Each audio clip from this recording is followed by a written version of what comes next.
என்னை ஆட்கொண்டவரும் நான் சேவிக்கிறவருமான ஆண்டவராகிய இயேசு கிறிஸ்துவின் நாமத்தினாலே அன்பினல் வாழ்த்துக்கள். கிறிஸ்து இயேசுவுக்குள் மிகவும் பிரியமான அன்பு சகோதர சகோதரிகளே, எரேமியா தீர்க்கதரிசியின் புத்தகத்தில் 7வது அதிகாரத்தில் 22 மற்றும் 23வது வசனத்தை குறித்து கொண்டு தியானித்து பாருங்கள்.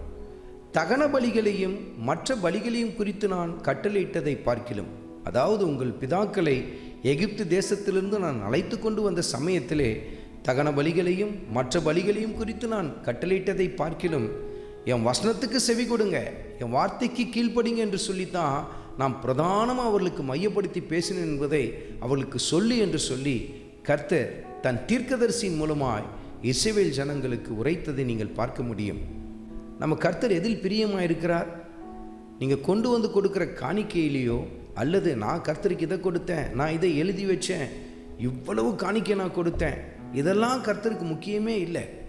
இவைகளெல்லாம் பார்க்கிலும் கர்த்தர் நம்மிடத்தில் எதிர்பார்க்கிற காரியம் என்ன? அவருடைய வார்த்தைக்கு செவி கொடுத்தல், அவருடைய வசனத்துக்கு கீழ்ப்படிதல். இதை தான் கர்த்தருடைய ஆவியானவர் நம்மிடத்தில் எதிர்பார்க்கிறார் பாருங்கள்.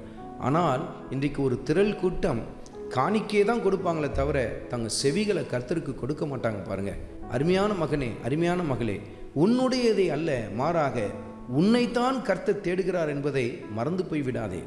உன்னை நீ கொடுக்காமல் உன்னிடத்தில் இருக்கிறதை கொடுத்து எந்த பிரயோஜனமும் இல்லை என்று சொல்லி கர்த்தருடைய ஆவியானவர் சுட்டி காட்டுகிறார். உங்கள் சரீரங்களை ஜீவ பலியாய் கர்த்தருக்கு ஒப்புக் கொடுங்கள், இதுவே நீங்கள் செய்யத்தக்க புத்தியுள்ள ஆராதனை என்று சொல்லி கர்த்தருடைய ஆவியானவர் சுட்டி காட்டுகிறார் பாருங்க.